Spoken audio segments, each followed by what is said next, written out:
Welcome to Backchannel with Bradley Grace. He's just played 11 hours. It's 2 a.m. somewhere in England. He's out of cigarettes. I have no idea what he can do. My God, I thought you were out of it so many times in this game. So many times. But, dude, Clubber Lang keeps coming. Clubber Lang keeps coming. This was a game of, I feel like I'm out of it, but I'm going to keep scrapping, and then all of a sudden I'm back in, and now I'm re-energized again, and then I sunk, and then I'm re-energized, and then I was crushed, and it just happened over and over, right until the end when I had conversations with Katie, who was mad at McAllis, being like, oh yeah, I might help you win, and I was like, oh wow, I have a chance, oh wow, like I started getting really happy, and then, no, there was no breaking through, but I gave it the best shot I had, man. It's a good time. What's the initial strategy here? I think you really I actually don't like to spend much time on Spring 1901, but I think you ultimately cratered Jordan's game by moving to Tyrolia, so he can't move to Ruhr and secure Holland. By this, you tell him 30 seconds before the deadline. He reacts harshly to that. This is Jordan's paranoia getting the better of him. I would have never touched Munich. I would have never touched it. I told him I was going to Tyrolia because I was being honest with him. He was upset about that for whatever reason. That's on him. I wanted to be there because it's a better spot than Venice, in my opinion. And if he doesn't want me there, then that's up to him. I was never touching Munich. All right. So I think it's fair to say at this point you're kind of doing an AI or an air, maybe an RT. I want to pause on this one. I was going to pure craziness for Max. There's no way you told. Yeah. So I went to Max and I said, look, I've got to cut Khan. You're going to lose Bulgaria. But if you take Black Sea and then pull the army back, I can make a play for Greece. And I would have done it. I would have turned on Riaz immediately afterwards, made a play for Greece. Max would have been back in the game. And I was like, the way the conversations went, it was like, I liked Max more, but Riaz was Austria and that's easier to contain. Like, Turkey behind you's tough. First of all, I don't think you said you were cutting Khan, but you said you're helping Riaz into Bulgaria, which is a logical. And you did talk about that retreat to Khan, but he did this move. And right before this move, you told him, my heart is with you. My head is with Riaz for now. Things can turn around, but you get into Khan, and that really dictates early play now. That kind of cemented that I was stuck in this weird AIR thing. If I hadn't got Khan, I was still in Aegean. I could have gone for Greece. You reacted to Doug's huge move against McAllis. Yeah. And by moving fully west, which I'm sure made you feel pretty vulnerable to Riaz. I felt it in the room at the time. Constant. Riaz is wanting Trieste back, and you're like, dude, I can't give you Trieste back now. Like there's a lot of issues. So, 1 second, I'm just changing location real quick. But, this is too dark, but whatever. I'm just going to keep talking. Essentially, Doug came to me at some point and was like, and I said, I want to go to the Tyrrhenian Sea. It just makes sense for me. And Doug reacted very strongly against that, to the point where I was like, okay, I've just got to send everything. That's pretty much how that went. He did react harshly to that. I think Doug talked himself into this by just saying, and you were saying, I think the word is Tyrrhenian Sea is the mid-Atlantic Ocean of Italy. You can be in mid-Atlantic. I should be allowed in Tyrrhenian, but he did not like that. Doug was a difficult person to negotiate with this entire game, as I'm sure you agree. Yeah, and if he'd have just been okay with Tyrrhenian, then I don't go to Piedmont and I don't go to Tunis. But he reacted strongly to that, so I have to react strongly to make sure that it's successful. All right, so you're in this now. There's like a modified Western triple. Weird things are happening. Yeah, but Spring 1905, Riaz drops the hammer on you the first time. I don't know what other people's opinions are going to be on this. I'm biased. This doesn't make any strategic sense in my mind with how Katie's attacking the people who could balance France. I don't get it. I, s- I real. I'm gonna have to talk to Riaz afterwards and find out why, because maybe he just trusts Katie more, but this made no logical sense to me. Well, And I can tell you his answer. His answer was, I wanted to give Katie space to go against McAllis. They were both, McAllis and Riaz were making a bet that Katie would turn against the other. but who look at this position and tell me that France isn't the strongest? Like, France is in a good position here. I can't deny that. Um, and I really liked something that you said here at the end of Winter 1905. You get a disband and you mumble in the room to yourself, I just got to keep fighting. You said that. I just got to keep fighting. Didn't go on the broadcast, but I remember saying that. And you pitched up here against Riaz. Doug is yeah, sort of I helping, and it's like this slog for you now for like 8 years. yep. And I told myself that if they want to push against me, I'm gonna sit here and push. I wanted to invite Doug into the Mediterranean to potentially scare someone else in the east. I somehow got Munich there. I just with was with like support with support from two people. I don't even remember that. I was just fighting. I was just like, I want to stay on five. Five's better than four. And then I immediately lose it. And I think Riaz stabbed me again here. Yeah, it's another stab. It's Yeah, another that was stab for just Tyrolia as you're moving out Adriatic down. Um, you got to give Doug credit for not. I think this is sort of a genius thing that you did in you got him to Ionian, but then in 1908 you basically tell him it's going to be a walkthrough through Tunis, but then Doug didn't want to walk through anymore. I thought that was hilarious. And so instead of having to worry about him in Naples or anything like that and all these bad retreat options, you got him to Tunis and then you kicked him out. so. I think the year before that, Katie had stabbed Riaz, so it sort of gave me a new life, even though I was only on four. Yeah, just here. I don't know what's going on. You guys on the sideline probably knew more than me. But the moment that happened and the conversation shifted to, yeah, we want to go against each other. I consider this Riaz's third stab of the game. He absolutely promised that he'd let me into Trieste to get me a fleet built. He did.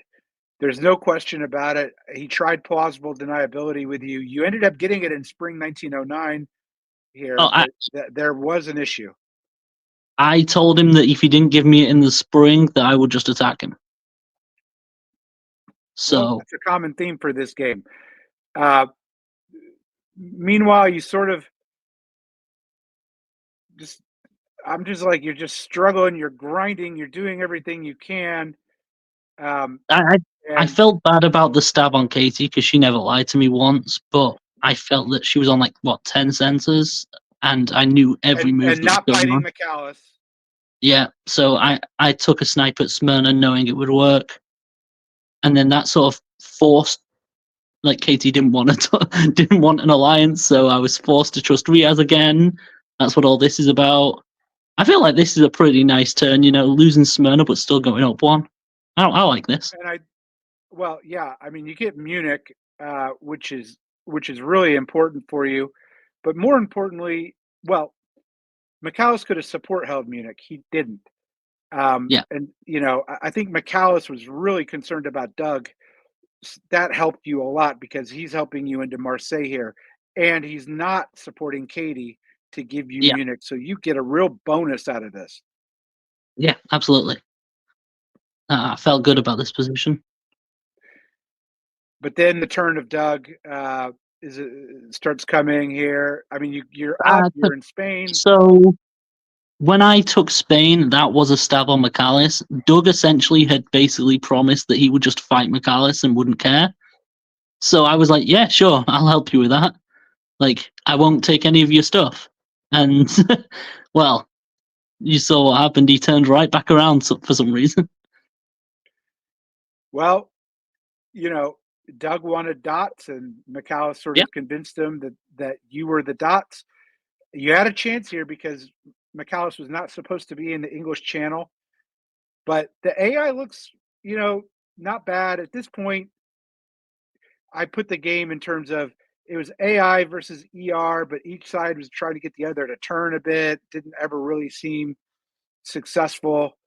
But Yeah. here is, well, it wasn't a death knell, but it felt like a death knell, to be At, honest with the, you. I felt like this was a death knell. at the time, this was what, stab number 4 are we on, Riaz? I'm counting. Not bitter at all. Like, yeah, this felt. I was done after this turn. The fact, like, I got a chance at the end, but I felt done. Like after this turn. You felt done. You announced to everybody that you were just anti-Riaz. Yeah, I was.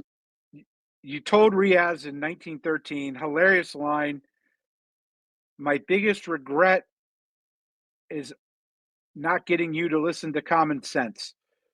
Yeah. You know, Katie and McAllis had the clearest and most obvious alliance. Everyone knew it before we came into the game. Let's be serious. And things look this, really bleak at the end of 1913. But you're happy-go-lucky, just saying you're anti-Riaz, still saying anti-Riaz. yeah, And I will tell you, unless there was messaging going around, you're working out deals with McAllis against Doug, and apparently working out deals with Katie against Riaz, but they don't know that. yep. I'm still And then fighting. you're fighting, and you're up 3 in spring 1914. How did this happen? And this was the biggest shock to me. How? How does this happen? Katie didn't even see it until halfway through the fall. She's like, "What? What? McAllis got? I mean, Bradley got up 3. What's happening? What's going on?" But you're benefiting now. Riaz has said it was a mistake. He said it in the round. He said it on the back channel. They should never attack you in 1913. That was totally wrong. But he did try to make up for it. Did try to Yeah. help you in the rest of the game. This is where I kind of like, out of everyone who played this game, I had more respect for how McAllis played than anyone else, just because of how much he fought as well. I'll scrap as hard as I can, and I respect everyone who does the same. And the way he was fighting made me, if I had to choose, I would have chose him because of that fact. But then he just pulls this move out on me, and I can't be angry. Like, I just have to respect it. It's like, fair play to him. So I will tell you now that I think I make a million errors. I think you made an error with McAllis telling him before, right here in the spring 1914, that Riaz was going to let you take Riaz's dots.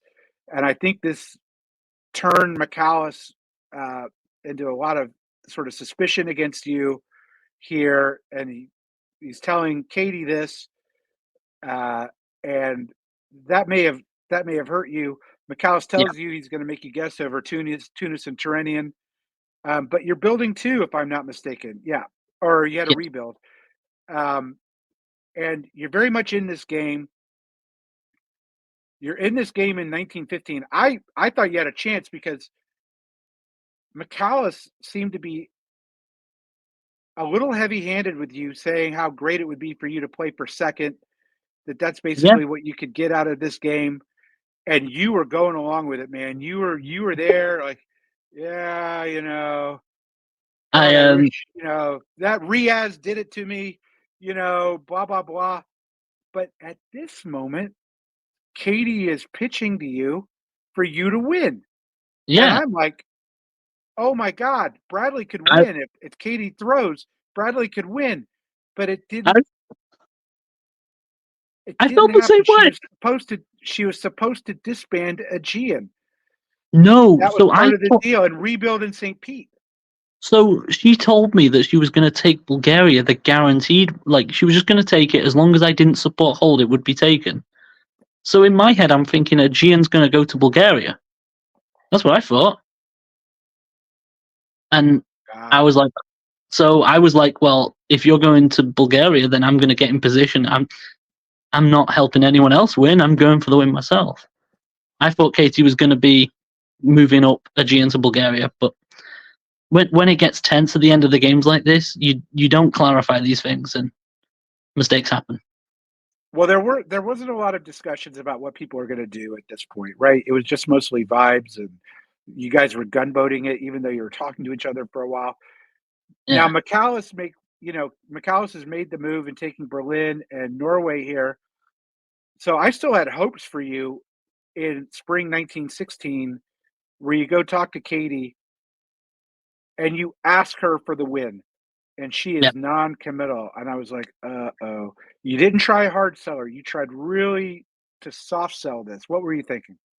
I was thinking that there's no way I can, like, it's one of those where you can't force a square peg into a round hole. I had to really like softly being like, okay, if you're willing to give it me, obviously I'm gonna take it, but it's your call. Really softly, didn't want to push it. And if she came to the conclusion that she was happy to help me win, then I would have jumped on it. But I Or didn't. yeah. If I pushed for it, I was gonna get a negative response. There was no way around that. I just had to try and softly push it, and it didn't work. It's the game. It did not work, and that is the game. Katie saying to you, uh, I'm very mad at McAllis recently, but I'm mad at you for a long portion of the game too, and it wasn't going to happen. And here we I, go. all I did was that one stab for Smyrna, to be honest. But I guess there were things I did in the game that she doesn't like. Fair enough. What can I do? Fair enough. Okay. Thank you very much, Bradley, for coming in here. The one last question I have is for this is your first Super Seven, right? Yep. Have you played a more intense top board virtually? Hmm. I don't think so. There's one that personally stands out to me because I could have won it. You were on the board with me, but this is in terms of Summer Classic last year, but this was way more stress. Come on. this was more intense. That one I'm still gonna lose sleep over. I don't think I'm gonna lose sleep over this one. I tried my best. It was stressful, but I worked hard and I was fine with the end result. I did as best as I could. Bradley, I called your success in this game from your rookie year. You've been on a WDC top board. You've been on a Super Seven. You've won virtually and face to face, and on press. Amazing. We'll see you next year. You're sure Yeah. to be back in DBNI. Thanks, Ed. I'm gonna get some sleep now. It's 2:20. Cheers. All right.